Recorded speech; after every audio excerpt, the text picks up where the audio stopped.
तो आज हम जो क्लास करने वाले हैं राजीव कॉम्पिटिटिव क्लासेस की तरफ से। आज जो क्लास आपका जो चैप्टर रहने वाला है वो चैप्टर देख लीजिए क्या है। यहाँ पर दो चैप्टर करेंगे और दो चैप्टर जो है दोनों इंपॉर्टेंट है। पहला तो चैप्टर हम करने वाले हैं परमाणु के बारे में, और दूसरा जो चैप्टर करने वाले हैं इसका जो है एक समीकरण है, रासायनिक अभिक्रियाओं का जो समीकरण है उस चैप्टर को। तो नोट्स के हिसाब से सबसे पहले हम नोट्स को पढ़ेंगे, बाद में हम क्या लगेंगे, लास्ट में जाके सेट्स लगाएंगे। ठीक है, तो बाद में हम सेट के क्वेश्चन करने वाले हैं। काफी सेट के क्वेश्चन इस बार लिया गया है। तो आइए स्टार्ट करते हैं, और इस वीडियो में हम पहले समझते हैं ये नोट्स के हिसाब से चैप्टर क्या है, पूरा चैप्टर समझेंगे। और क्योंकि ये देख लीजिए आज जो केमिस्ट्री का क्लास रहने वाला है, और कल जो है फिजिक्स का क्लास हुआ था, जिन्होंने भी नहीं देखा रिकॉर्डिंग वाले सेक्शन में जाके देख सकते हो। तो आज जो है बात कर लें अगर आपका सिलेबस के अकॉर्डिंग, तो सिलेबस के अकॉर्डिंग ही ये जो चैप्टर है आपका आता है। कौन सा चैप्टर है? परमाणु एवं अणु। ये चैप्टर आपके लिए इंपॉर्टेंट है, ठीक है। और एक और है चैप्टर जो है समीकरण का चैप्टर, वो हम आगे देखेंगे। तो आइए पहले इस चैप्टर को पूरा पढ़ लेते हैं, और पूरा इस चैप्टर को पहले क्लियर करेंगे, बाद में हम सेट लगाने वाले हैं। तो आइए। आवाज वफर कर रहा है। आवाज आवाज की प्रॉब्लम आ रही है, कोई बात नहीं, रुक जाइए, एक बार चेक कर लेते हैं। तो आइए आवाज चेक कर लेते हैं एक बार फिर से। ठीक है, आवाज ठीक है। अब ठीक है आपका। तो यहाँ पर परमाणु एवं अणु सबसे पहले ये चैप्टर पढ़ते हैं, फिर आपका चैप्टर को पढ़ेंगे समीकरण का, बाद में हम जाके इन दोनों से सेट लगाएंगे। सेट और ये नोट्स का पीडीएफ, दोनों पीडीएफ आपको जो है स्टडी मटेरियल वाले सेक्शन में मिल जाएगा आके। ठीक है, तो आप वहां से जाके देख लेना। तो आइए स्टार्ट करते हैं। पहले यहाँ पर चैप्टर को समझ लेते हैं, पूरा चैप्टर आखिर ये कहता क्या है। तो परमाणु एवं अणु, ठीक है, एटम एंड मॉलिक्यूल्स, पूरा इसको समझते हैं। आइए, तो सबसे पहले हम परमाणु को समझते हैं, लेकिन इन सब चीजों को समझने से पहले हमें समझना होगा हम क्या पढ़ रहे हैं। रासायनिक विज्ञान पढ़ रहे हैं, यानी कि केमिस्ट्री पढ़ रहे हैं। केमिस्ट्री का मतलब क्या होता है थोड़ा ये समझ लो। तो केमिस्ट्री, ध्यान देना कि विज्ञान की ये वह शाखा है जिसके अंतर्गत पदार्थ के गुण, संगठन, संरचना तथा उनमें होने वाले परिवर्तनों का अध्ययन किया जाता है। तो इसे हम केमिस्ट्री कहते हैं। दूसरा बात, केमिस्ट्री का मतलब क्या होता है, यानी केमिस्ट्री अर्थात रसायन विज्ञान की शब्द की उत्पत्ति मिस्र के प्राचीन शब्द कीमिया, एक शब्द है जिसका नाम है कीमिया।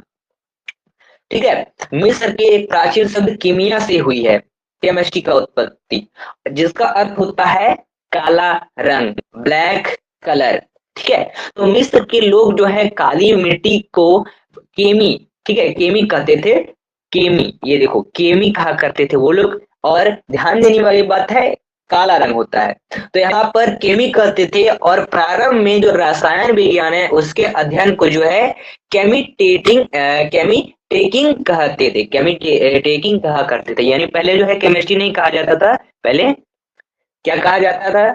केमे टेकिंग, ये कहा जाता था। चलो, तो यहाँ पर हम केमिस्ट्री के बारे में समझ चुके हैं। एक और पूछता है क्वेश्चन, जो आगे समझ लेना। ये क्वेश्चन पूछता है कि बताइए कि रसायन विज्ञान का जनक किसे कहते हैं। तो ये कहते हैं लेवॉइजर को। ठीक है, लेवॉइजियर को कहते हैं, लेवॉइजियर को कहते हैं। तो मैं लिख देता हूँ यहाँ पर, जनक किसे कहते हैं? लेवॉइजियर को। चलिए, तो इतना चीजें जो है हम समझ चुके हैं केमिस्ट्री के बारे में। अब थोड़ा चैप्टर की ओर बढ़ते हैं। तो यहाँ पर सबसे पहले समझते हैं परमाणु को। ये चैप्टर के हिसाब से सिलेबस के अकॉर्डिंग से पहला चैप्टर आ जाता है केमिस्ट्री का, ध्यान देना। ठीक है, रासायनिक समीकरण भी आ जाता है, समीकरण को आगे समझेंगे। तो परमाणु का मतलब होता है कि किसी तत्व का वह छोटे से छोटे कण जो रासायनिक क्रिया में भाग लेता है, परमाणु कहलाता है। परमाणु एटम बहुत ही छोटा होता है, बहुत ही छोटा होता है। ठीक है, लेकिन अणु क्या है? अब मॉलिक्यूल्स। तो किसी यौगिक का वह छोटे से छोटे कण जो कि प्रकृति में स्वतंत्र अवस्था में रह सकता है, अणु कहलाता है। देखो, आप देखो एटम को इतने छोटे होते हैं, इतने छोटे होते हैं कि आप लगभग लाखों अगर परमाणुओं को रखो एक के ऊपर एक के ऊपर एक, तो दोस्तों एक जो है आप कागज की एक शीट बनेगी, कागज की एक बस पेपर बनेगी, उतनी पतली। ठीक है, इतनी जो है आपकी परमाणु छोटी होती है। तो यहाँ पर रासायनिक संयोजन के नियम की बात कर लेते हैं। तो लॉयजिए एफ, जोसेफ एल, प्राउस्ट ने बहुत अधिक प्रायोगिक कार्यों के पश्चात रासायनिक संयोजन हेतु निम्नलिखित 2 नियम प्रतिपादित किए। अब दोनों नियम क्या थे? पहला नियम था इसमें, एक पहला नियम है द्रव्यमान संरक्षण का नियम, ठीक है। तो इस नियम का जो है प्रतिपादन कौन, रूसी वैज्ञानिक एम.वी. लेमोनोसोव ने सन लगभग 1756 में किया था उन्होंने। द्रव्यमान संरक्षण का नियम भी सिखाते हैं तथा इसकी जो पुष्टि है वो लेवासिए तथा लांडोल्ट ने की थी। और इस नियम के अनुसार, इस नियम कहता क्या है, ये नियम कहता है कि द्रव्यमान अविनाशी है, अर्थात रासायनिक अभिक्रिया में कोई द्रव्यमान ना तो उत्पन्न होता है और ना ही नष्ट होता है। यानी इसका मतलब होता है कि द्रव्यमान यानी जो आपका देख लो, matter can be neither be created nor be destroyed, या ना वो उत्पत्ति हो सकता है ना उसको आप खत्म कर सकते हैं, ठीक है। तो ये अविनाशी है, द्रव्य अविनाशी है, ठीक है। चलिए आगे समझते हैं, ये क्वेश्चन पूछा गया, याद रखना। तो आगे क्वेश्चन है स्थिर अनुपात का नियम, एक ये नियम था। तो स्थिर अनुपात का नियम, इस नियम को निश्चित अनुपात का नियम भी कहा जाता है, ठीक है। तो इस नियम को प्राउस्ट ने दिया था और इस नियम के अनुसार जब 2 या 2 से अधिक तत्वों से कोई भी यौगिक निर्मित होता है तब इस प्रकार प्राप्त यौगिक में तत्वों का अनुपात स्थिर होता है, चाहे इससे किसी स्थान से प्राप्त किया जाता है। सेट भी लगाएंगे, सेट के बारे में जो कह रहे हैं सेट भी लगाएंगे लास्ट में हम। तो पहले पूरा चैप्टर को समझ लो ताकि आप अच्छे से सेट को लगा सको, बाकी रिकॉर्डेड बैच तो आपको मिल ही जाएगा। तो डाल्टन का परमाणु सिद्धांत अब क्या है, डाल्टन एटॉमिक थ्योरी, ये क्वेश्चन इंपॉर्टेंट है, इससे क्वेश्चन आते हैं। तो डाल्टन द्वारा प्रतिपादित सिद्धांत की यहाँ पर कर लें विवेचना, तो निम्न प्रकार कर सकते हैं। तो पहला जो है, तत्व अति सूक्ष्म अविभाज्य कणों से मिलकर बनता है जिन्हें परमाणु कहते हैं। दूसरा इसका इनका थ्योरी था कि दिए गए तत्व के सभी परमाणुओं का द्रव्यमान एवं रासायनिक गुण विभिन्न विभिन्न होते हैं। चलिए और भी इनके नियम थे, तो नियम थे यहाँ पर जो पढ़ लेते हैं। एक नियम था कि दिए गए यौगिक में परमाणुओं की जो सापेक्ष संख्या है और प्रकार निश्चित रहते हैं। अब यहाँ पर एटम समझ रहे हैं, लेकिन एटम का मतलब क्या होता है थोड़ा आप समझ लेते हैं। तो परमाणु का मतलब होता है कि परमाणु तत्व का सबसे छोटा कण है जो कि रासायनिक अभिक्रिया में भाग लेता है, रासायनिक अभिक्रिया में, ठीक है, रिएक्शंस में, केमिकल रिएक्शंस में। तो अधिकांश तत्वों के जो परमाणु अत्यंत क्रियाशील होते हैं और स्वतंत्र अवस्था में नहीं पाए जाते हैं। हाँ, ये परमाणु का बात हो रहा है, एटम का बात हो रहा है, लेकिन अणु का बात हो रहा था, अणु यानी मॉलिक्यूल, तो वो जो है स्वतंत्र अवस्था में भी रह सकते हैं। तो यहाँ पर ध्यान देना, कहा जाता है परमाणु बहुत छोटे होते हैं और परमाणु जो है त्रिज्या को नैनोमीटर में मापा जाता है। चलिए आगे पढ़ते हैं इसको।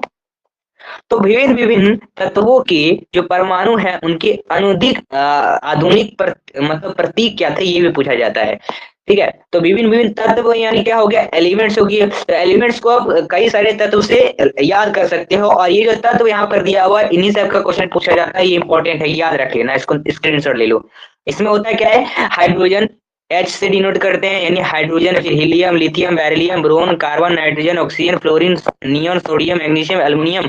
तो ये चीजें हैं, फिर और भी है आगे लगभग 20 इंपॉर्टेंट है, होते तो है लगभग 118 एलिमेंट्स टोटल मौजूद है, लेकिन इसमें आपको जो इंपॉर्टेंट है वो 20 होता है। यहाँ पर सिलिकॉन है, फास्फोरस है, सल्फर है, क्लोरीन है, आर्गन है, पोटेशियम, कैल्शियम है।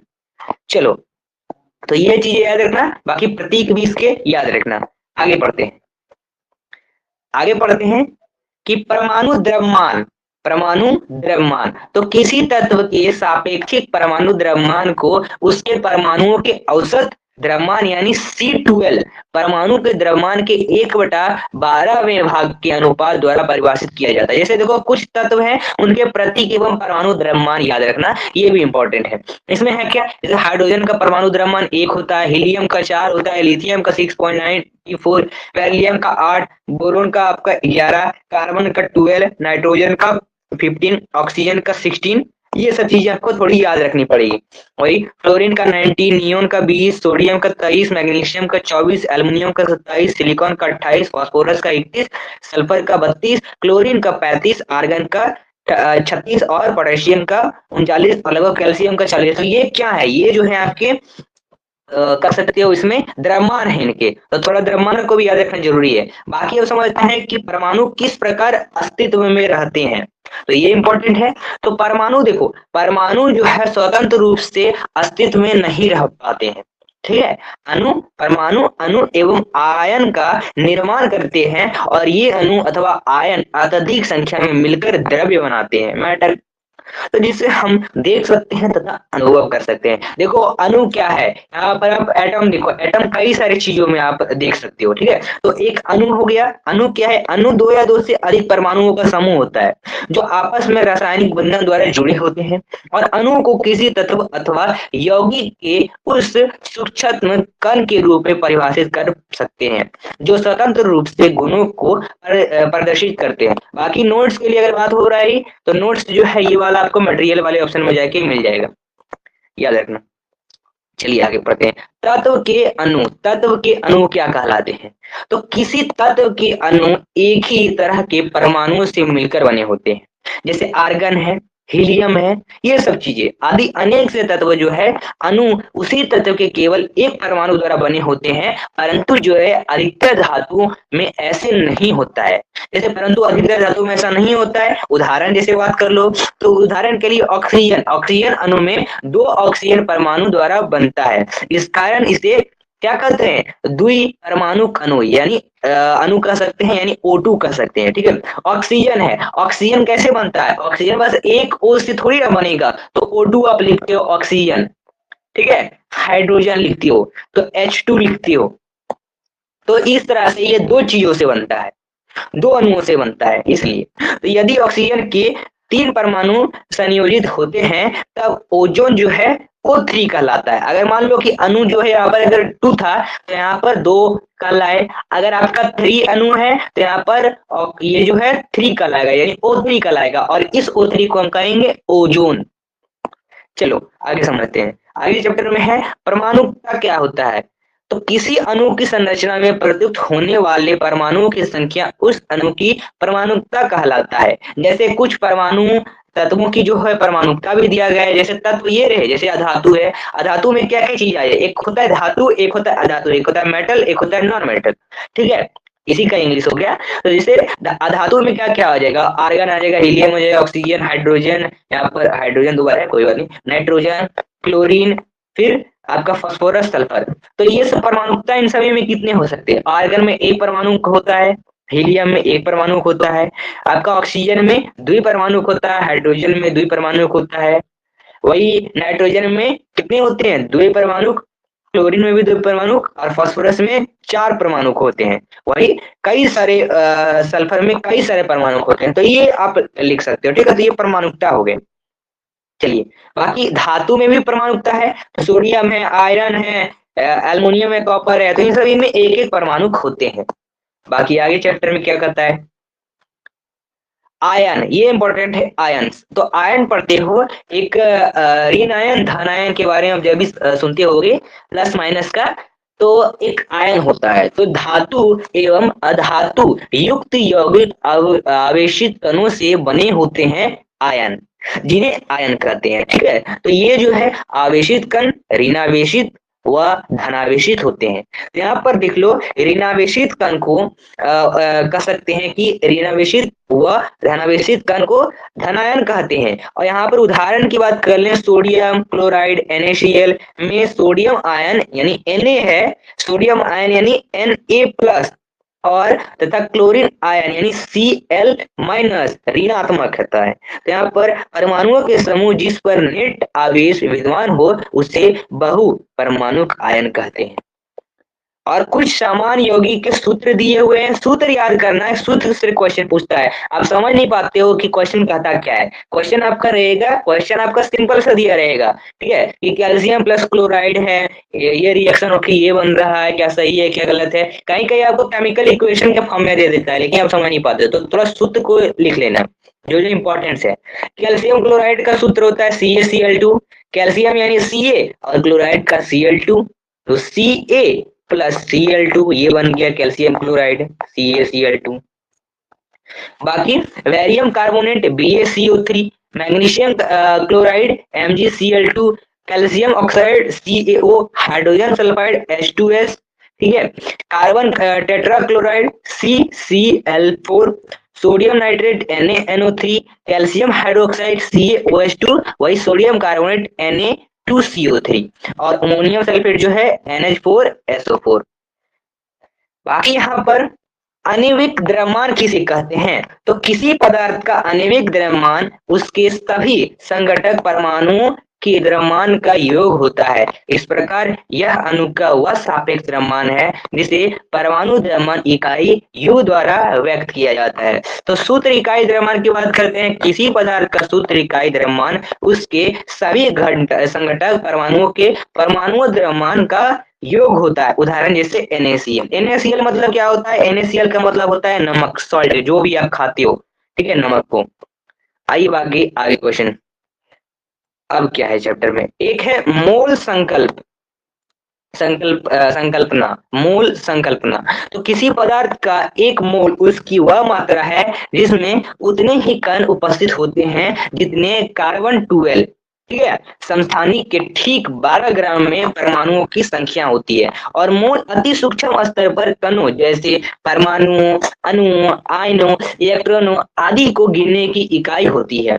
तो यह संख्या जो है लगभग जो है क्या कहलाता है? 6.022 इंटू 10⁻23 इसके बराबर होता है। तो ये क्वेश्चन आपका इंपॉर्टेंट, ये एक एवोगाड्रो नंबर हो गया, ये याद रखना। मूल संकल्प में एवोगाड्रो नंबर होता है और इसको याद रखना जरूरी है, ये क्वेश्चन इससे पूछता है, ठीक है। तो मोल में क्या होता है? कणों की संख्या लगभग 6.022 इंटू 10⁻23 इतनी महत्वपूर्ण है और इससे एक अलग नाम और संख्या दिया जाता है जिसे एवोगाड्रो संख्या यानी एवोगाड्रो नंबर कहते हैं। इसे Na से व्यक्त किया जाता है। अब मोल द्रव्यमान की अगर पूछ ले बात, तो मोल द्रव्यमान यानी क्या होता है? तो किसी पदार्थ के एक मोल के द्रव्यमान में व्यक्त द्रव्यमान को उसका मोलर द्रव्यमान कहते हैं। तो ग्राम में व्यक्त मोलर द्रव्यमान संख्यात्मक रूप से परमाणु द्रव्यमान, आणविक द्रव्यमान और सूत्र द्रव्यमान के बराबर होते हैं। बाकी आइए आगे चैप्टर पढ़ते हैं। अब जो चैप्टर हो गया, मैं ये जो है अणु का चैप्टर, संरचना चैप्टर, वो खत्म हो चुका है। अब आइए रासायनिक अभिक्रिया समीकरण वाला जो चैप्टर था उस चैप्टर को पढ़ते हैं, क्योंकि ये चैप्टर अब जो है इसमें आता है। 2 चैप्टर आ जाते हैं एक साथ संग्रहित करके, इसे क्वेश्चन आता है सिलेबस के अकॉर्डिंग, यही आपका फर्स्ट चैप्टर आता है। तो आइए इस चैप्टर को पढ़ते हैं और इस चैप्टर में भी जल्दी खत्म हो जाएगा क्योंकि इसमें ज्यादा कुछ है नहीं। बाकी अब हम सेट्स को लगाएंगे। तो आइए यहाँ पर समझते हैं रासायनिक अभिक्रिया एवं समीकरण, ठीक है, केमिकल रिएक्शन एंड इक्वेशंस। तो रासायनिक समीकरण, ठीक है, केमिकल इक्वेशन। तो किसी रासायनिक अभिक्रियाओं को अभिकारकों एवं उत्पादों के प्रतीक व रासायनिक सूत्रों का प्रयोग करके प्रदर्शित करना रासायनिक समीकरण कहलाता है। मतलब यहाँ पर जो मैं पहले बता रहा था कि हाँ आपको इक्वेशन बनाना है, कैसे बनाओगे? इक्वेशन बनाना है, कहीं की इक्वेशन बना दिया, जैसे ये इक्वेशन बना दिया। बीपीएससी ऐसा एक क्वेश्चन पूछता है एक ना एक कि आपका Zn प्लस H2SO4, यहाँ पर कोई आपको डैश दे दिया होगा, इसमें क्या भरा जाएगा ये बताइए, ऐसा क्वेश्चन पूछ दिया जाता है। तो यहाँ पर Zn देखो प्लस H2SO4, जिंक, ठीक है, यहाँ पर दिया गया है जिंक, फिर हाइड्रोजन सल्फर ऑक्साइड और मिलकर क्या बन रहा है? Zn SO4 और H2 यानी हाइड्रोजन, हाइड्रोजन यहाँ पर रिलीज हो रहा है, हाइड्रोजन यहाँ पर बाहर रिलीज हो रहा है, ठीक है।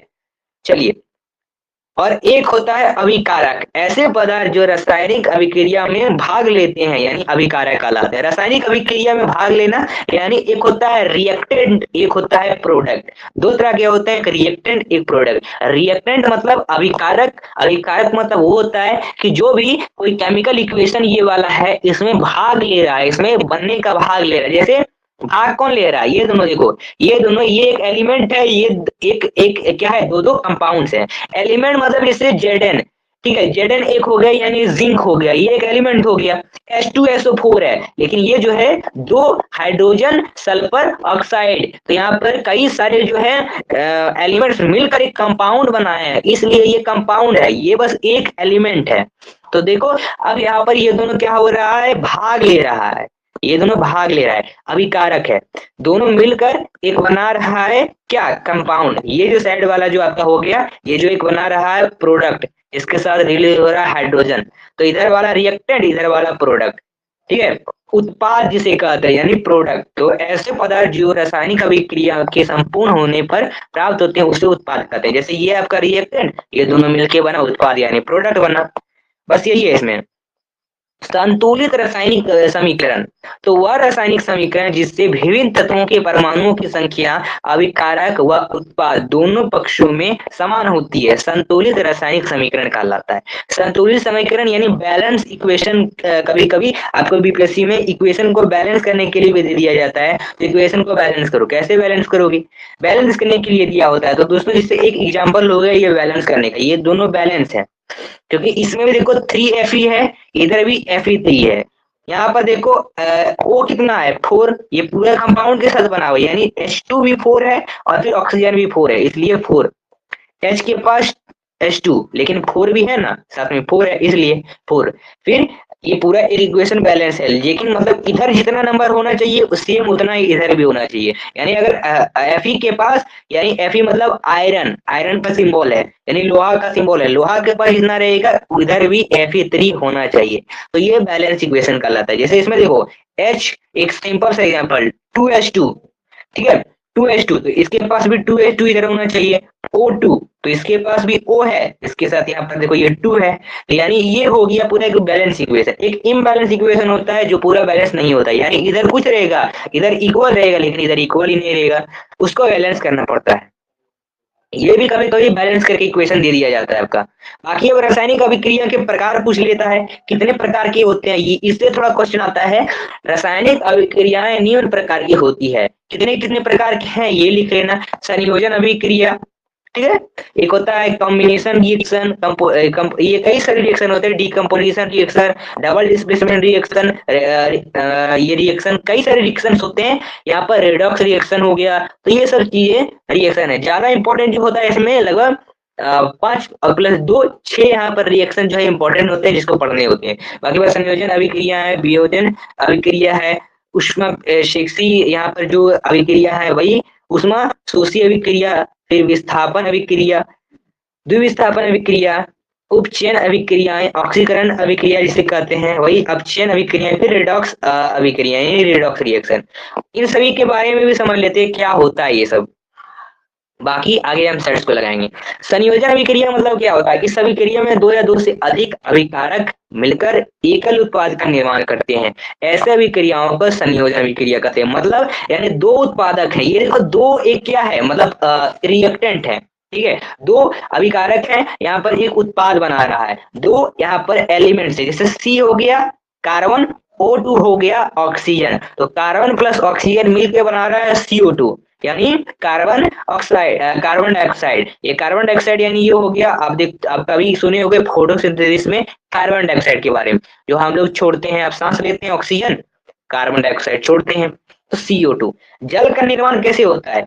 जल का निर्माण होता है H2 और प्लस O2 मिलके, यानी 2H2 प्लस O2 2H2O, ये बना। ये भी एग्जांपल हो गया, 2 एलिमेंट्स मिलके एक कंपाउंड बना रहा है। यहाँ पर भी देखो मंथन का दहन, 2 एलिमेंट है H प्लस O2 मिलके SO2 बना रहा है, 2 एलिमेंट एक कंपाउंड, एक आपका कंपाउंड बना रहा है। चलिए कैल्शियम डाइऑक्साइड हाइड्रोक्साइड का निर्माण, जैसे CaO प्लस H2O मिलके CaOH2 बना रहा है, तो ये आपके क्या कहला गए, ये फर्स्ट इसमें रिएक्शन आ जाता है। दूसरा इसका आइए समझ लेते हैं रिएक्शन को, वियोजन अभिक्रिया, वियोजन रिएक्शन, डिकम्पोजिशन रिएक्शन, वह अभिक्रिया जिसमें एकल अभिकर्मक टूटकर 2 या 2 से अधिक उत्पाद बनाता है उसे वियोजन अभिक्रिया। ठीक है, अब इसमें पहले वाले का उल्टा, ठीक उसमें पहले वाले का उल्टा, यानी इसमें क्या हो रहा था, मतलब C प्लस O2 मिलके बना जाता है एक कंपाउंड बना रहा था आपका CO2, लेकिन इसमें ठीक उल्टा है, ठीक इसमें CO2 मिलके क्या करेगा, टूट के बनाएगा C प्लस O2, इस तरह से एक अलग बनाएगा कंपाउंड, ये इसका ठीक उल्टा होता है। यानी जैसे फेरस सल्फेट की वियोजन अभिक्रिया, ये एक कंपाउंड है, मिलकर देखो कितने सारे यहाँ पर अलग अलग कंपाउंड बना दिए, तोड़ दिए, तो ये कहला गया आपका डिकम्पोजिशन। जैसे इसमें देखो एक है 2 बना दिया, एक है 2 बना दिया, ये सब एग्जाम्पल्स हो गए। बाकी अब समझते हैं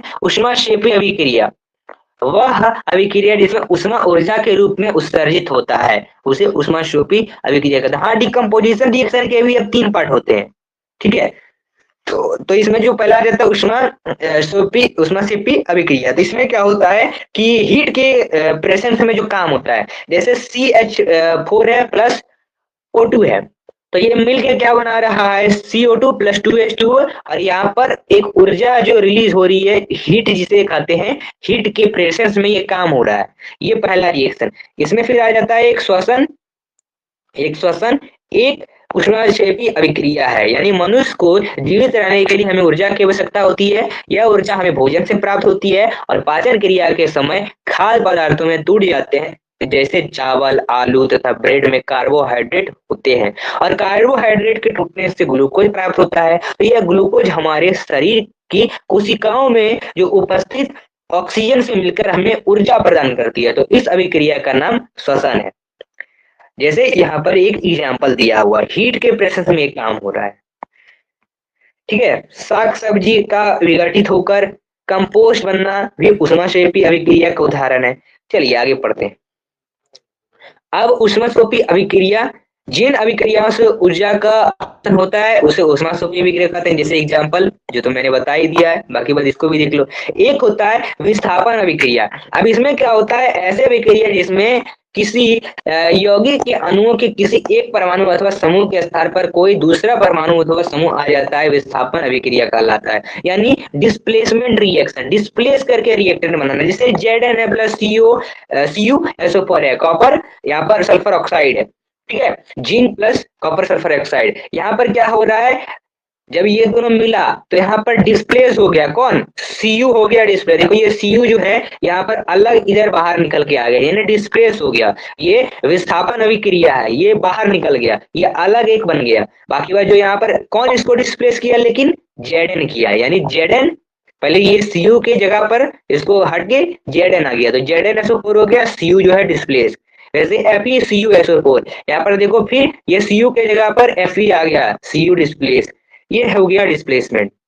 एक होता है द्विविस्थापन अभिक्रिया, यानी डबल डिस्प्लेसमेंट अब होता है इसमें, डबल डिस्प्लेसमेंट रिएक्शन। वे अभिक्रियाएं जिनमें अभिकारकों के बीच जो है आयन का आदान प्रदान होता है उसे अभिक्रियाएं कहलाती है, यानी डबल डिस्प्लेसमेंट रिएक्शन। उदाहरण Na2SO4 है प्लस BaCl है। यहाँ पर क्या हो रहा है, Ba एक आ रहा है, इसका SO4 जो है इधर आ गया, यानी BaSO4, ये एक आदान प्रदान काम है, ठीक है। बाकी बात यहाँ पर Na2 और जो Cl इसका, Na2 इसका, तो ये एक अलग बना रहा है, और ये Ba और ये SO4 एक अलग बना रहा है। ये डबल डिस्प्लेसमेंट हो गया, दोनों तरफ डिस्प्लेस हो रहा है, दोनों तरफ आदान प्रदान अपनी कर रही है।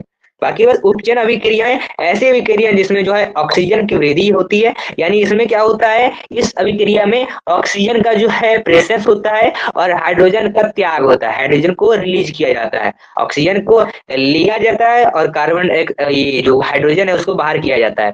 तो जैसे 2Mg प्लस O2, इसमें क्या हो रहा है, 2MgO बन रहा है। जैसे Cu प्लस O2, तो यहाँ पर CuO बना रहा है, 2CuO, तो ये बन गया। बाकी बात इसमें हाइड्रोजन को जो है बाहर निकाल दिया जाता है। लेकिन अब एक और रिएक्शन इसमें ठीक इसका उल्टा हो जाएगा, यानी अब उपचयन अभिक्रिया, अब ऐसी अभिक्रिया जिसमें हाइड्रोजन को लिया जा रहा है और ऑक्सीजन को ही बाहर निकाला जा रहा है। जैसे Cu प्लस H2, इसमें Cu प्लस H2O बन रहा है, ठीक है। इसमें क्या हो रहा है, हाइड्रोजन को ऑक्सीजन को यहाँ पर बाहर निकाला जा रहा है और हाइड्रोजन को लिया जा रहा है। अब रेडॉक्स अभिक्रिया क्या होती है, ये आपका लास्ट है, लास्ट, बाकी बाद हम अब क्वेश्चन सेट लगाएंगे। तो रेडॉक्स रिएक्शन यानी जिन रासायनिक अभिक्रियाएं में उपचयन तथा अपचयन अभिक्रियाएं साथ साथ होती है, रेडॉक्स अभिक्रियाएं कहलाती है। उदाहरण जैसे Cu प्लस H2, ठीक है, Cu और यहाँ पर ये देखो Cu, H2 प्लस H2, ये उपचयन हो रहा है, यहाँ पर अपचयन हो रहा है, रेडॉक्स रिएक्शन इसे कहलाते हैं। फिर दैनिक जीवन में जैसे रेडॉक्स रिएक्शन के कई सारे काम हमें देखने को मिल जाते हैं, जैसे संक्षारण करना। उदाहरण जैसे देख लो, जब कोई धातु अपने आसपास अम्ल, आर्द्रता आदि के संपर्क में आती है तब ये जो है संक्षारित होती है, और इस प्रक्रिया को संक्षारित कहते हैं। जैसे उदाहरण, चांदी के ऊपर काली परत है तो तांबे के ऊपर हरी परत चढ़ना और लोहे पर जंग लगना, ठीक है, ये सब चीजें। बाकी एक और टॉपिक यहाँ पर बस ये लास्ट है, विकृत गंधिता। तेल व वसा के उपचित हो जाने पर ये वृत्तगंधी हो जाते हैं तथा इनकी गंध व स्वाद में परिवर्तन हो जाता है। इसमें प्रति ऑक्सीकरण मिलाकर अथवा भोजन पदार्थ को निर्वातित पात्रों में रखकर अथवा इनमें नाइट्रोजन प्रभावित करके इस प्रक्रिया को रोका जा सकता है। और इसे उदाहरण देख लो, आलू की चिप्स की थैलियों में नाइट्रोजन गैस भरना। जैसे मान लो कि अब कभी भी कोई आप बच्चे को ही देखो तो कुरकुरे खा रहा है, उसके अंदर जो देखोगे कभी कभी हवा भरी होती है। वो हवा जो भरी होती है ना, वो यही होती है, नाइट्रोजन गैस ही होती है, ताकि वो जो अंदर वाला जो खाना है वो हमेशा टिका रहे और वो कभी खराब ना हो। चलो, बाकी ये जो चैप्टर है पूरा आपका टोटल, ये फर्स्ट चैप्टर जो था आपका पूरा खत्म हो चुका है। अब हम लगाएंगे सेट्स। अब सेट को करने वाले हैं तो थोड़ा वेट कर लीजिए, सेट का जो पीडीएफ है उसको हम ओपन करते हैं। ठीक है, तो रुक जाइए, अब हम सेट का जो पीडीएफ है उसको ओपन कर लेते हैं। तो आइए अब हम सेट्स को लगाना स्टार्ट कर देते हैं। पहले क्वेश्चन की ओर यहाँ पर बढ़ते हुए, पहला क्वेश्चन देखो ध्यान से और इसका आंसर लगाइए। ठीक है, पहला क्वेश्चन यहाँ पर देखिए, ध्यान से आंसर लगाइए। पहला क्वेश्चन क्या कह रहा है आपका, कह रहा है कि पदार्थ के पारमाणविक सिद्धांत सर्वप्रथम किसने प्रस्तावित किया।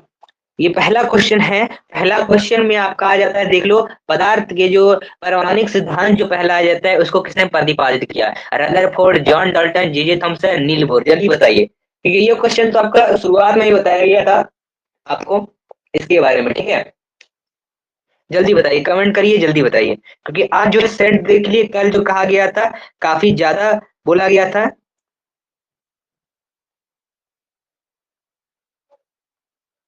नो स्क्रीन, स्क्रीन तो अब दिख, ठीक है, स्क्रीन दिख रहा है ना। बाकी जल्दी से इसका कमेंट कर दीजिए, रदरफोर्ड के परमाणु सिद्धांत सर्वप्रथम किसने प्रतिपादित किया। पहला जो आपका इसका क्वेश्चन बात कर लेते हैं, इसका आंसर जो हो जाएगा फर्स्ट नंबर का बी हो जाएगा। जॉन डाल्टन वो व्यक्ति थे जिन्होंने क्या किया है, पदार्थ के परमाणु सिद्धांत सर्वप्रथम प्रतिपादित किए थे, प्रस्तावित किए थे। चलो आगे क्वेश्चन देखते हैं। परमाणु के नाभिक का आकार होता है, जल्दी से जल्दी लगाएं। परमाणु के जो है नाभिक का आकार होता है, ये क्वेश्चन है।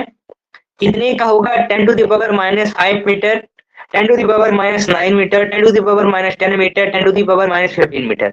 जल्दी लगाइए, क्या हो जाना चाहिए, कमेंट करिए, जल्दी लगाएं।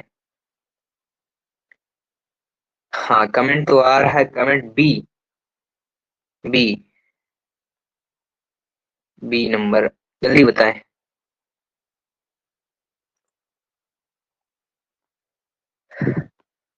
जल्दी बताइए क्या हो जाना चाहिए।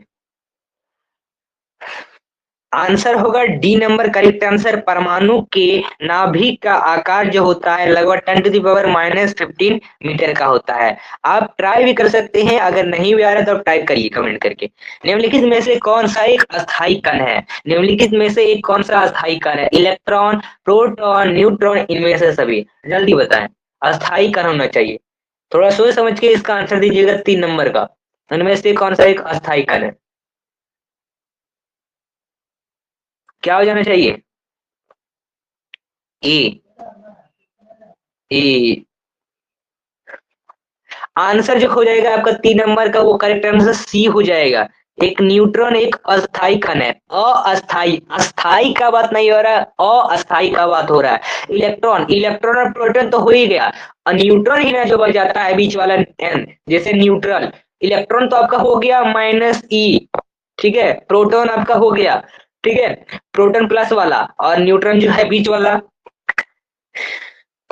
आइए आगे क्वेश्चन देखते हैं।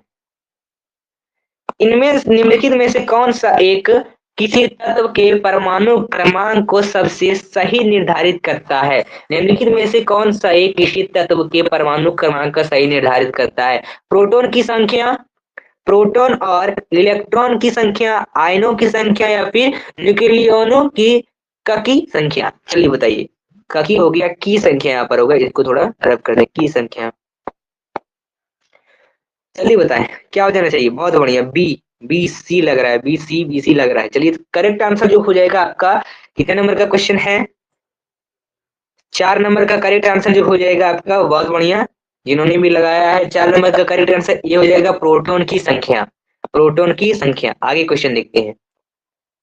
परमाणु के नाभिक में कौन से कण होते हैं, परमाणु के नाभिक में कौन से कण होते हैं। प्रोटॉन और न्यूट्रॉन, इलेक्ट्रॉन और अल्फा कण, प्रोटॉन और इलेक्ट्रॉन, या फिर इलेक्ट्रॉन और न्यूट्रॉन। जल्दी बताइए, बहुत बढ़िया, बहुत बढ़िया। जिन्होंने भी ए आंसर लगाया है, प्रोटॉन और न्यूट्रॉन करेक्ट आंसर। परमाणु के नाभिक में कौन से कण होते हैं? प्रोटॉन और न्यूट्रॉन ही होता है। ठीक है, इलेक्ट्रॉन नहीं होगा इसमें परमाणु में। निम्नलिखित में से कौन सा आवेश रहित कण है? Electron, proton.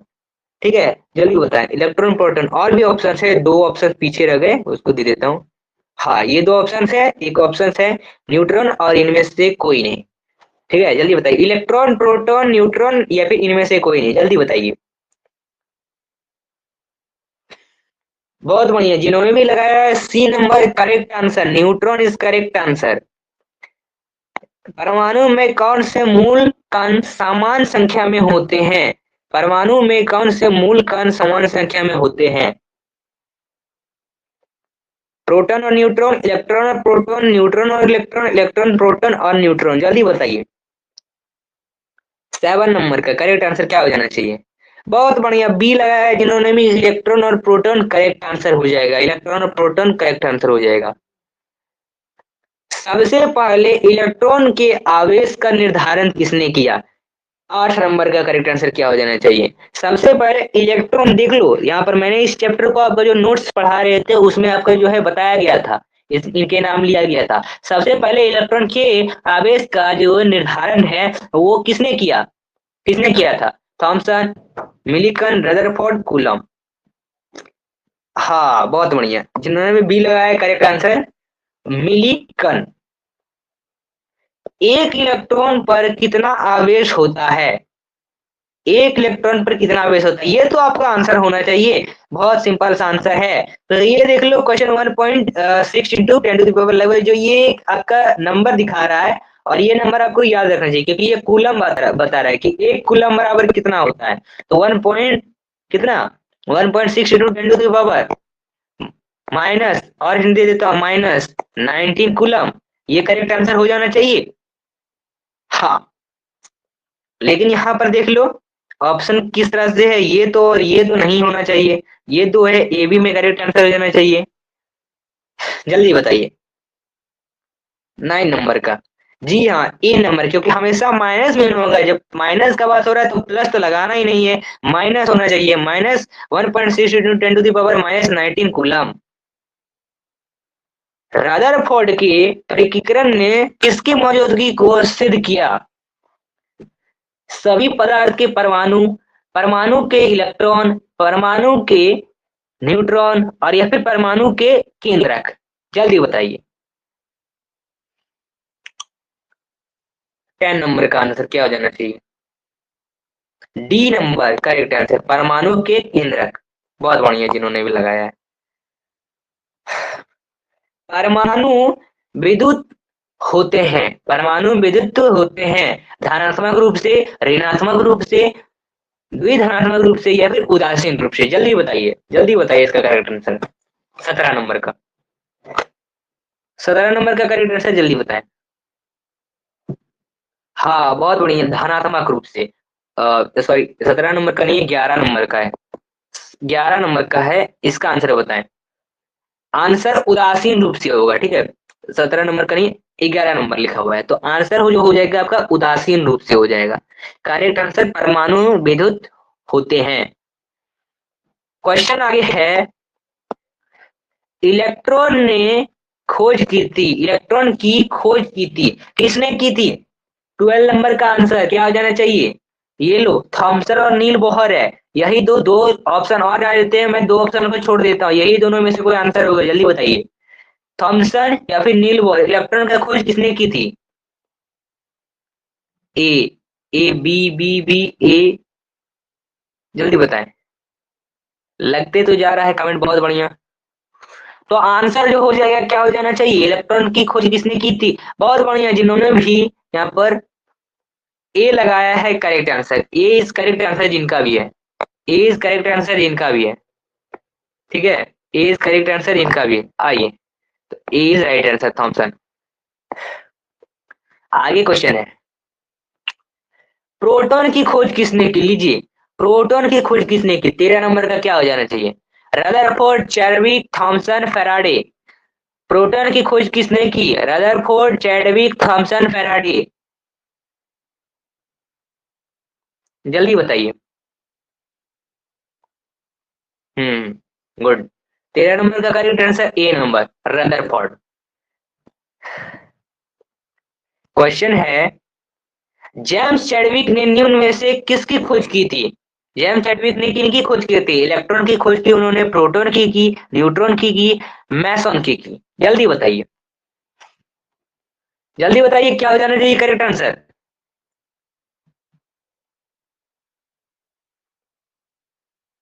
बहुत बढ़िया, C number correct answer, neutron की खोज की थी उन्होंने, न्यूट्रॉन की खोज की थी उन्होंने। निम्नलिखित किन कणों में कणीय तरंग की द्विप्रकृति पाई जाती है? Meson, proton, electron, neutron. 15 number का है, जल्दी बताएं। C number correct answer, electron की। इलेक्ट्रॉन की करेक्ट आंसर हो जाएगा। आगे क्वेश्चन है, पॉजिट्रॉन के खोज करता है, पॉजिट्रॉन के खोज करता है चैडविक, युकावा, एंडरसन, रदरफोर्ड? जल्दी बताइए, जल्दी बताइए। 16 नंबर, बहुत बढ़िया, एडरसन करेक्ट आंसर होगा, एडरसन करेक्ट आंसर होगा। परमाणु नाभिक किसने खोजा था? 17 नंबर, रदरफोर्ड ने, डल्टन ने, आइंस्टीन ने, थॉमसन ने? आइंस्टीन का बात हटाइए, हटा दो यहाँ पर, ठीक है, थॉमसन का भी हटा दो। तो यहाँ पर दो ऑप्शन देता हूँ, रदरफोर्ड, डाल्टन, इन्हीं में से किन्होंने भी खोज किया है, बताइए। 17 नंबर, ए नंबर, बहुत बढ़िया, Rutherford is correct answer, Rutherford is correct answer. Question है, एक भारतीय वैज्ञानिक जिसका नाम एक विशिष्ट मूल के रूप में साथ जुड़ा हुआ है। लो, ये तो बहुत बढ़िया आंसर है, ये बहुत सिंपल सा आंसर हो जाना चाहिए, क्योंकि एक ऐसे भारतीय वैज्ञानिक है जिनका नाम एक विशिष्ट मूल से, एक ऐसा मूल है, एक रूल है, उनके रूल के हिसाब से उन्हीं का नाम पर जुड़ा हुआ है। जैसे 18 नंबर का करेक्ट आंसर क्या हो जाना चाहिए? लो, मैं सी नंबर और डी नंबर को कट कर देता हूँ, रमन और बोस, इन दोनों में से कोई करेक्ट आंसर होगा, जल्दी बताइए क्या हो जाना चाहिए?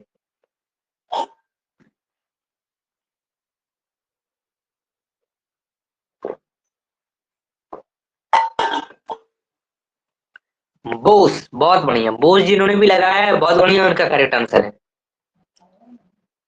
आगे देखते हैं। न्यूट्रॉन का पता लगाने वाले वैज्ञानिक का नाम है, न्यूट्रॉन का पता लगाने वाले वैज्ञानिक का नाम है चैडविक, बोहर, ठीक है, फर्मी, रदरफोर्ड? जल्दी बताइए, सिंपल सा क्वेश्चन है, जल्दी बताइए। बहुत बढ़िया, जिन्होंने भी लगाया है, हाँ बहुत बढ़िया, चैडविक इसका एक आंसर, चैडविक जो होगा, उन्होंने न्यूट्रॉन का पता लगाया था। निम्नलिखित में से किस परमाणु के नाभिक में एक भी न्यूट्रॉन नहीं होता है? एक भी न्यूट्रॉन नहीं होता है, क्या हो जाएगा correct answer? Lithium, hydrogen, tritium, helium? 20 number का करेक्ट आंसर बताओ।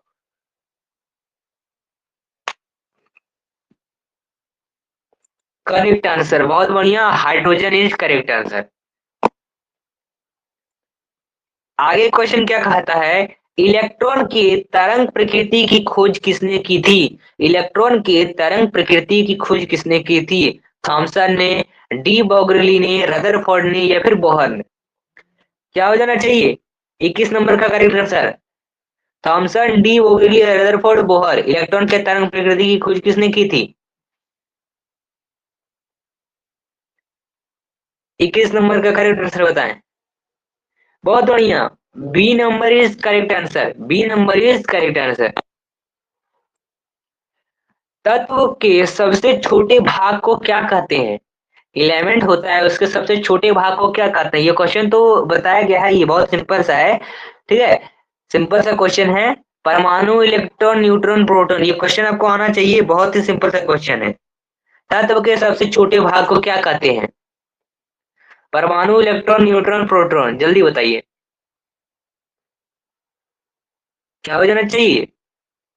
बहुत बढ़िया, परमाणु इज करेक्ट आंसर, परमाणु is correct answer. Atom, Dalton के परमाणु सिद्धांत, atom theory, atomic theory, Dalton atomic theory के अनुसार कौन सा सबसे छोटा कण स्वतंत्र रूप से रह सकता है? अणु, परमाणु, धनायन, ऋणायन? ये सिंपल सा क्वेश्चन है, ये क्वेश्चन तो आपको करवाया भी गया है, ये क्वेश्चन बताया गया है। डाल्टन के परमाणु सिद्धांत के अनुसार, डाल्टन का परमाणु सिद्धांत के अनुसार सबसे छोटा कण जो है स्वतंत्र रूप से रह सकता है, अणु, परमाणु, धनायन, ऋण आयन। डाल्टन का यहाँ पर परमाणु का सिद्धांत का बात हो रहा है। बी नंबर इस करेक्ट आंसर जिन्होंने भी लगाया है परमाणु इज राइट आंसर। किसी परमाणु का रासायनिक व्यवहार निर्भर करता है उसके उसके न्यूक्लियस में प्रोटॉन की संख्या पर, न्यूक्लियस में न्यूट्रॉन की संख्या पर, न्यूक्लियस के गिर्द घूम रहे इलेक्ट्रॉन की संख्या पर। ठीक है, जल्दी बताएं। तो मैं यहाँ पर जो चौथा ऑप्शन है उसको कट कर देता हूँ, इन्हीं तीनों में से कोई आंसर होगा, जल्दी बताइए क्या हो जाना चाहिए करेक्ट आंसर। जी हाँ, न्यूक्लियस के गिर्द घूम रहे इलेक्ट्रॉन की संख्या पर निर्भर करता है। आगे क्वेश्चन है,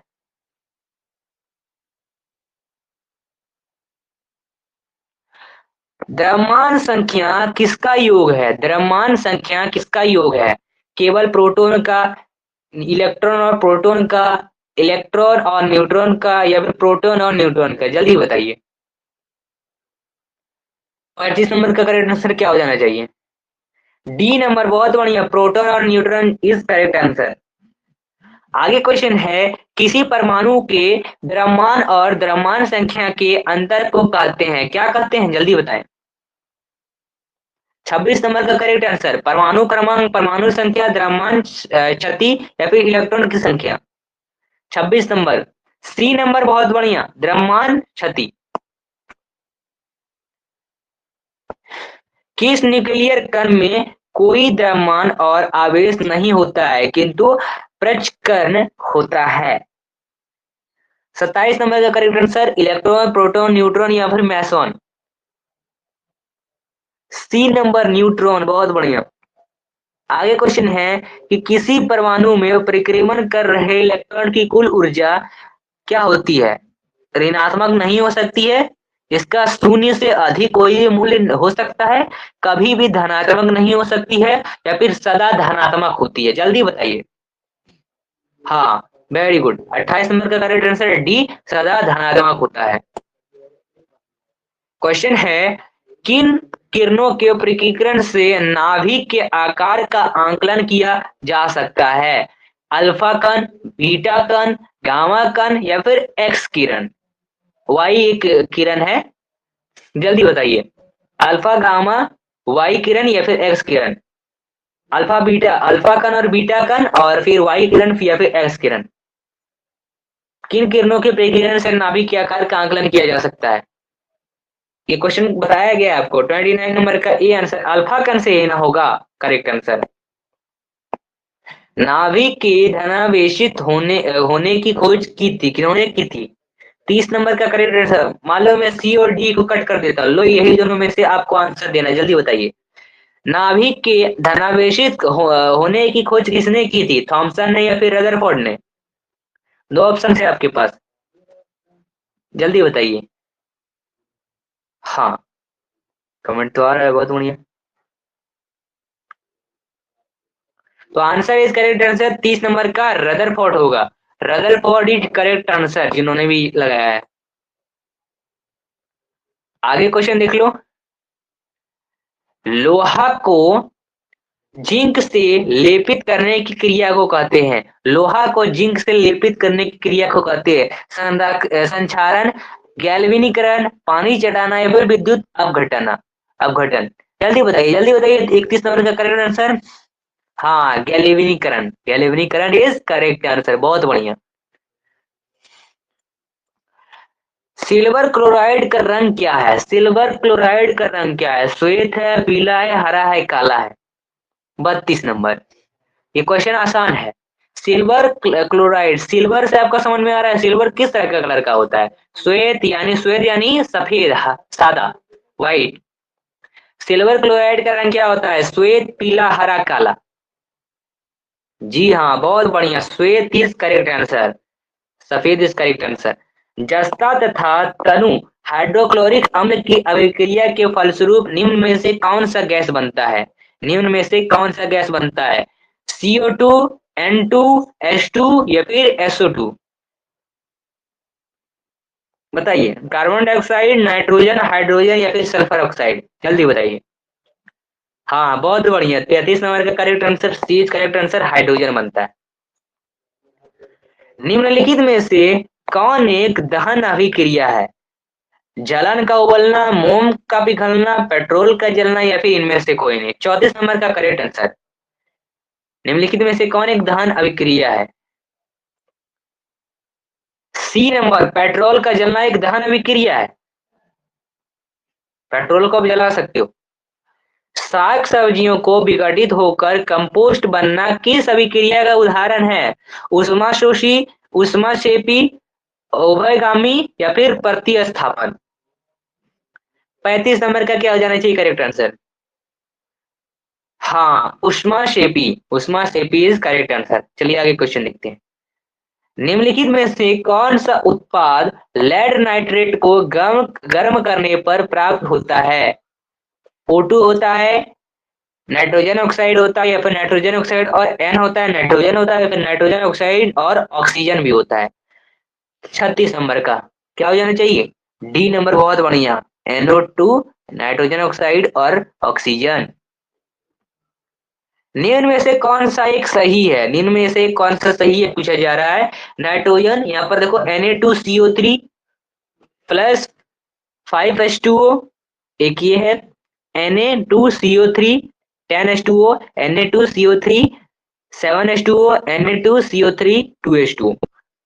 37 नंबर का B number is correct answer, Na2CO3 10H2O, यही सही आंसर होगा। 572 ये तो नहीं होगा। निम्नलिखित अभिक्रियाओं में अपघटन की अभिक्रिया कौन है? निम्नलिखित अभिक्रियाओं में अपघटन की अभिक्रिया कौन है? कौन सी है अपघटन? 38 नंबर का करेक्ट आंसर। देखो क्या पूछा जा रहा है, अपघटन। ये क्वेश्चन पर थोड़ा जोर डालो, क्या पूछा जा रहा है? अपघटन की अभिक्रिया। एग्जाम्पल दे देता हूँ। अपघटन का मतलब होता है, अपघटन की अभिक्रियाओं का मतलब होता है कंपोजिशन रिएक्शन, कॉम्बिनेशन रिएक्शन, ठीक है, कॉम्बिनेशन रिएक्शन, कॉम्बिनेशन रिएक्शन। इसमें क्या हो रहा है, दो एलिमेंट्स है या फिर कंपाउंड है, उसको मिलके एक कंपाउंड में बना रहा है, एक कोई प्रोडक्ट में बना रहा है। इस तरह से कहीं दिख रहा है आपको ऐसा ऑप्शन?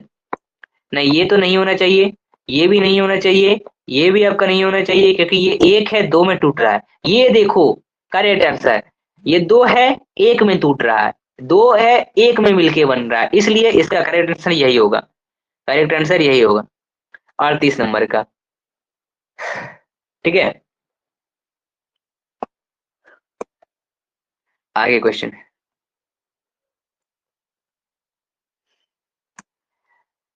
Fe2O3 प्लस 2Al मिलके Al2O3 प्लस 2Fe दी गई अभिक्रिया किस प्रकार की है?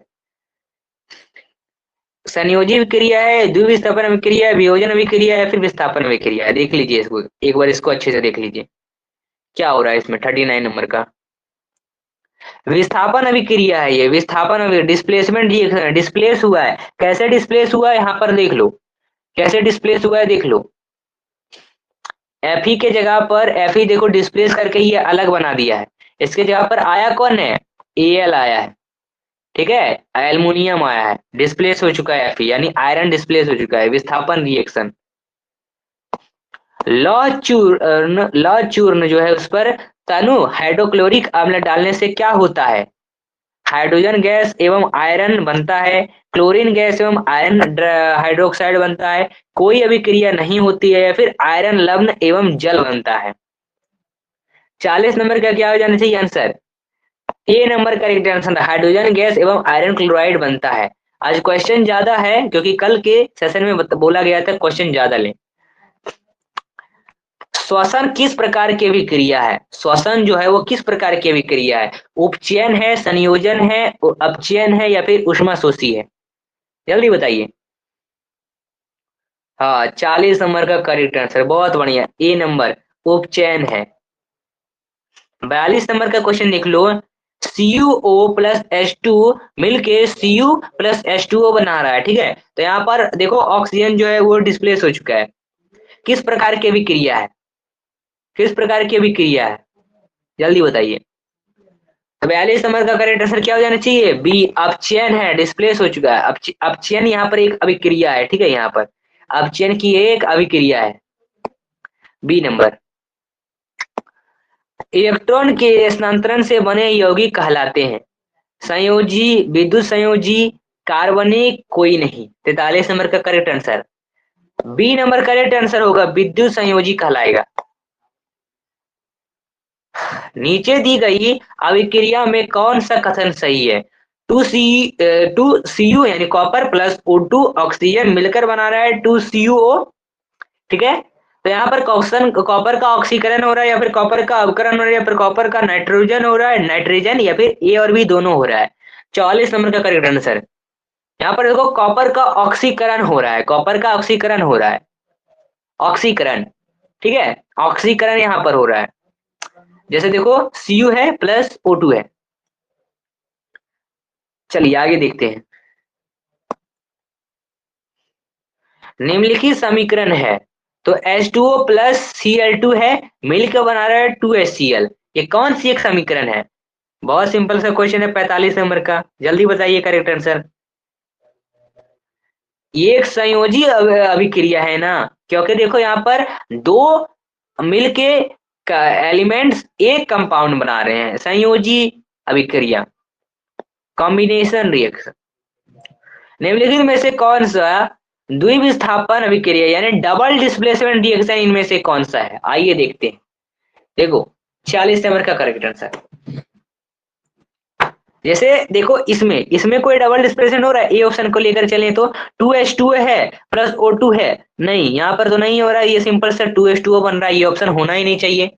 बाकी अगला अगला ऑप्शन को देखते हैं। अगला ऑप्शन है 2Mg प्लस O2 मिलके फिर एक अलग कंपाउंड बना रहा है, नहीं ये भी नहीं होगा, ये भी नहीं होगा।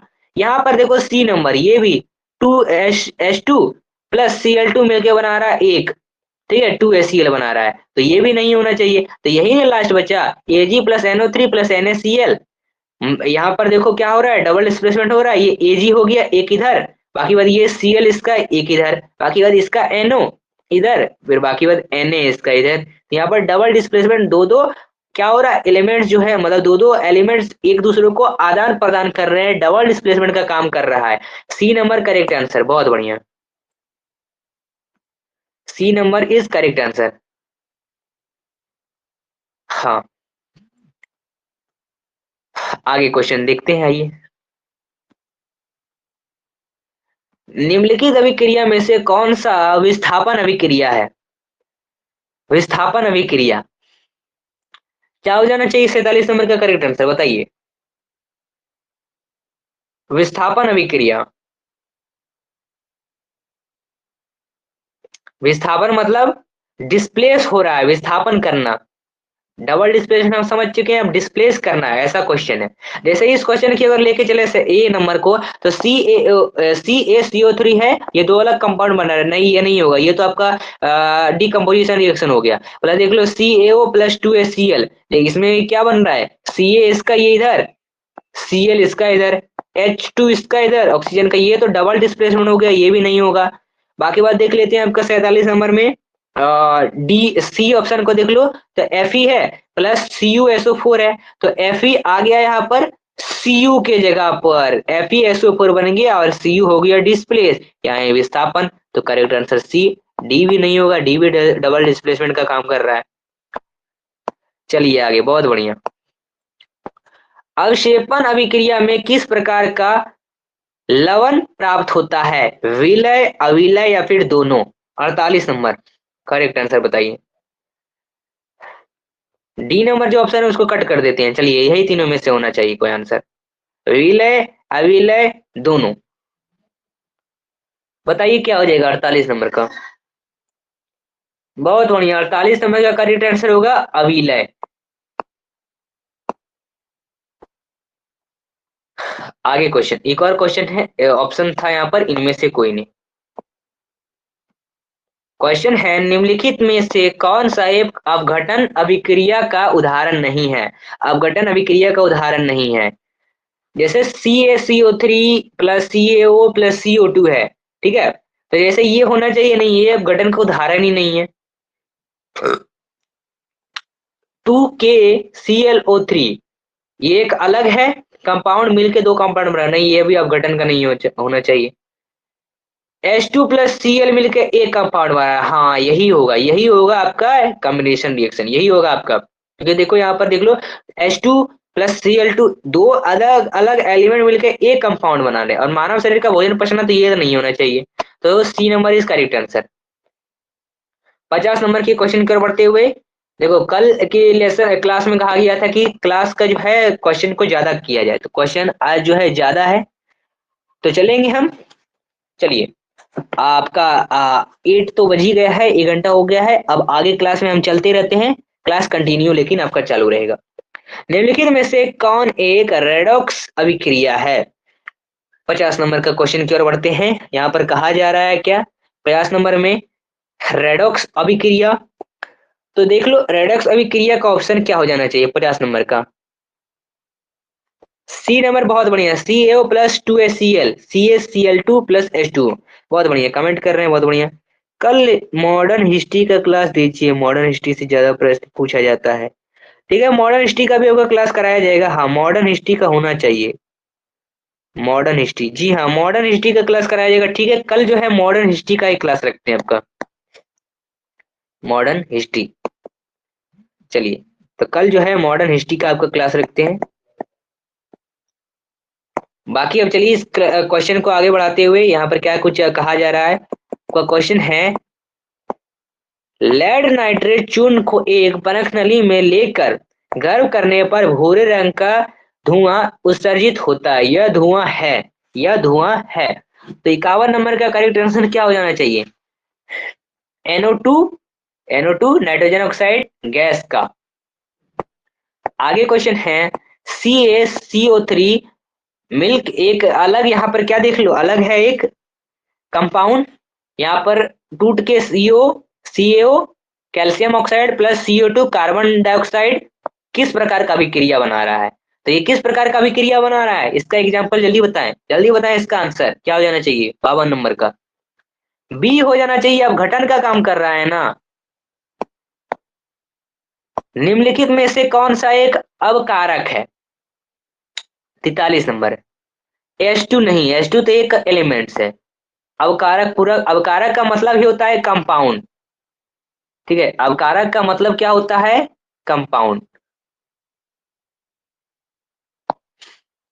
तो जैसे H2 एक एलिमेंट, CO एक एलिमेंट, O2 एक एलिमेंट, H2S एक एलिमेंट, कंपाउंड आपका राइट आंसर। तो कंपाउंड जो है आपका बनना है, कौन बन रहा है, H2S बन रहा है, तो यही आपका आंसर होगा। श्वसन किस प्रकार की रासायनिक अभिक्रिया है, 54 नंबर का क्या हो जाना चाहिए करेक्ट आंसर, A नंबर ही करेक्ट आंसर, उपचयन। आगे क्वेश्चन की ओर चढ़ते हुए, शरीर में भोजन का पाचन किस प्रकार की अभिक्रिया है, शरीर में भोजन का पाचन किस प्रकार की अभिक्रिया है, 55 नंबर का correct answer, B number correct answer, ऑक्सीकरण इज करेक्ट आंसर। बाकी है, निम्नलिखित में से कौन सा ऑक्सीकारक है, ऑक्सीकारक है, 56 नंबर का आंसर, 56 नंबर का क्या हो जाना चाहिए आंसर, जल्दी बताइए, ऑक्सीकारक है, ऑक्सीकारक यानी ओ ऑक्सीजन, ऑक्सीजन इसमें आ रहा है, हाइड्रोजन रिलीज हो रहा है, ओ ऑक्सीजन राइट आंसर। भौतिक परिवर्तन, इनमें से कौन सा एक भौतिक परिवर्तन है, जल्दी बताइए, भौतिक परिवर्तन, अस्थाई परिवर्तन ही भौतिक परिवर्तन कहलाता है, अस्थाई परिवर्तन। निम्नलिखित में से कौन ऑक्सीकरण क्रिया नहीं है, दहन, श्वसन, भोजन का पाचन या फिर अवक्षेपण, जल्दी बताइए, 58 नंबर का करेक्ट आंसर क्या हो जाना चाहिए, डी नंबर करेक्ट आंसर, अवक्षेपण। आगे क्वेश्चन है, 2Mg प्लस O2 मिलके क्या बनता है, 2MgO बनता है, ठीक है, तो यह किस प्रकार की अभिक्रिया का उदाहरण है, 59 नंबर का करेक्ट आंसर, जल्दी बताएं क्या हो जाना चाहिए, संयोजन अभिक्रिया होगा, और क्या होगा, अंगूर का किण्वन करना एक क्या है, ये क्या है, एक रासायनिक परिवर्तन है, रासायनिक परिवर्तन है। चलिए आगे क्वेश्चन की ओर बढ़ते हुए हम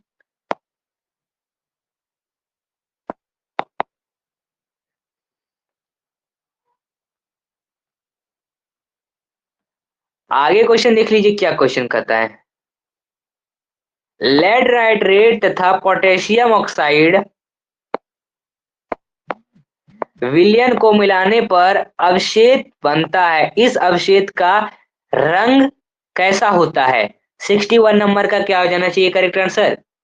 लेड नाइट्रेट का डी नंबर करेक्ट आंसर, ये पीला होगा, पीला। निम्नलिखित में से कौन रेडॉक्स अभिक्रिया है? निम्नलिखित में से कौन एक रेडॉक्स अभिक्रिया है? 62 नंबर का जल्दी कमेंट करिए, रेडॉक्स रिएक्शन 62 नंबर का। A number is correct answer, A number is correct answer. H2 plus Cl2 मिलके 2HCl बना रहा है। आगे क्वेश्चन है, कॉपर चूर्ण को वायु में गर्म करने पर उसके सतह पर कॉपर ऑक्साइड की एक परत जमी जाती है, इस परत का रंग क्या होता है? श्वेत, काला, भूरा, पीला? जल्दी बताइए, कमेंट कीजिए। 63 नंबर का करेक्ट आंसर क्या हो जाना चाहिए? कॉपर चूर्ण को वायु में गर्म करने पर उसके सतह पर कॉपर ऑक्साइड की एक परत जो है वो जम जाती है, इस परत का रंग कैसा होता है? तो इस परत का जो रंग होता है 63 नंबर का करेक्ट आंसर बी हो जाएगा, काला होता है। मैग्नीशियम के रिबन को रैगमाल से रगड़कर दहन प्रक्रिया की जाती है, क्योंकि क्योंकि क्योंकि ये जो है बी नंबर, मैग्नीशियम रिबन की सतह पर से मैग्नीशियम ऑक्साइड की पतली परत की हटाया जाता है, इसलिए। बाकी नमक के घोल में सिल्वर नाइट्रेट का घोल डालने पर दही जैसा अवक्षेप उत्पन्न होता है, यह कौन सी अभिक्रिया है? ये जो है आपका अवक्षेपन अभिक्रिया है, सी नंबर करेक्ट आंसर। चलिए आगे क्वेश्चन की ओर बढ़ते हैं।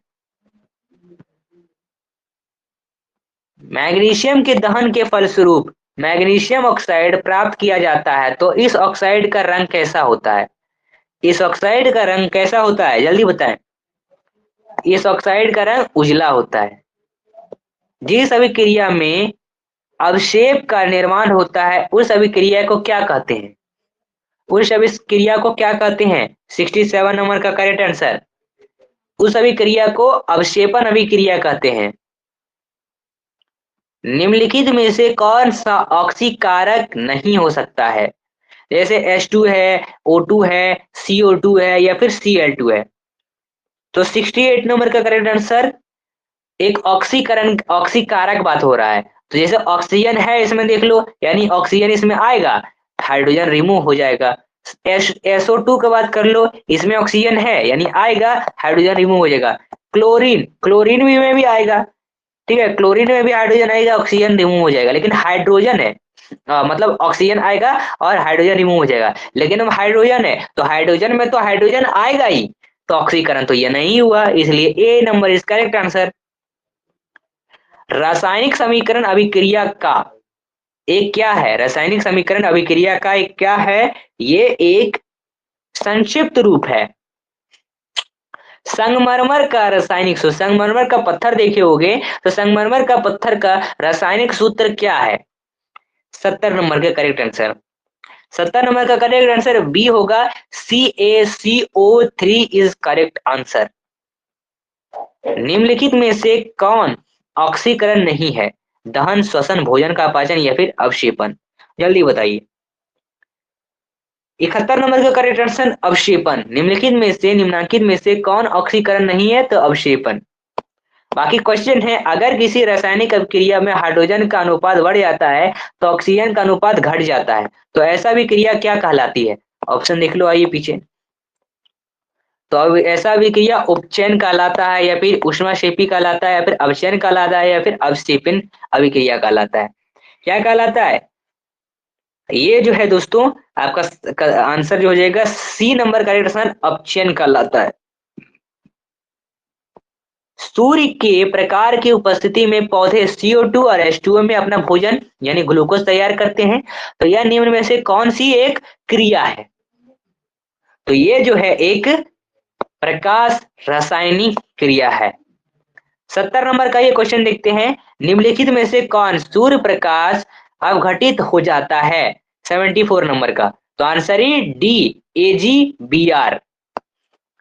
चूना पत्थर को उष्मा देने पर CaO और CO2 प्राप्त होता है, इस अभिक्रिया को कहते हैं। 75 नंबर का सी आंसर, वियोजन अभिक्रिया, वियोजन अभिक्रिया। अगर गर्म CuO पर H2 गैस प्रभावित किया जाए तो परत किस रंग का हो जाता है? किस रंग का हो जाता है? भूरे रंग का हो जाता है।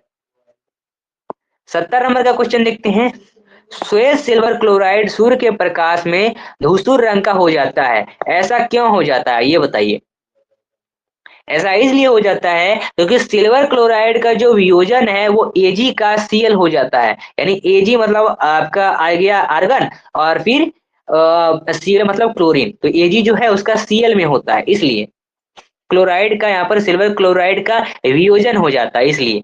उपचयन अपचयन अभिक्रिया को क्या कहते हैं? उपचयन अपचयन अभिक्रिया को क्या कहते हैं?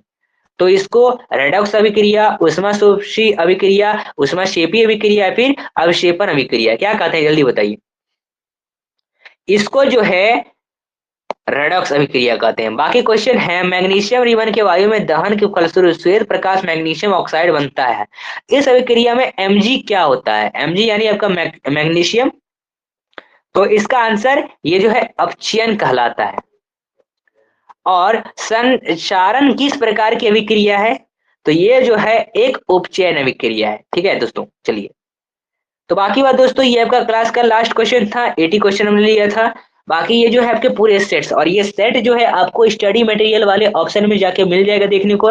बाकी अगर आपको नोट्स चाहिए तो नोट्स भी जो है आपका स्टडी मटेरियल वाले सेक्शन में मिल जाएगा। बाकी इसका अगर बात कर लें रिकॉर्डेड क्लास, तो रिकॉर्डेड क्लास जो है आपका अपलोड किया जाएगा, और कुछ देर में वो भी जो है अपलोड हो जाएगा आपका। बाद में जो जो नहीं कर पाए हैं वो देख लीजिए, आपको वहां पर हमेशा रिकॉर्डेड सेव रहता है। और कल का क्लास भी जो लेट हो चुके थे वो भी देख लीजिए, उनके लिए भी सेव है वहां पर, ठीक है, रिकॉर्डिंग वाले सेक्शन में जाके, कल और परसों वाले भी क्लास में। चलिए मिलते हैं कल की क्लास में, और कल जो है 7 PM में आप आ जाया करिए, 7 PM से 8 PM क्लास चलेगा, ठीक है। तो 7 PM में आके आपको ज्वाइन लाइव कर जाना है। चलिए तो मिलते हैं, और फीडबैक देते जाए आप अपना।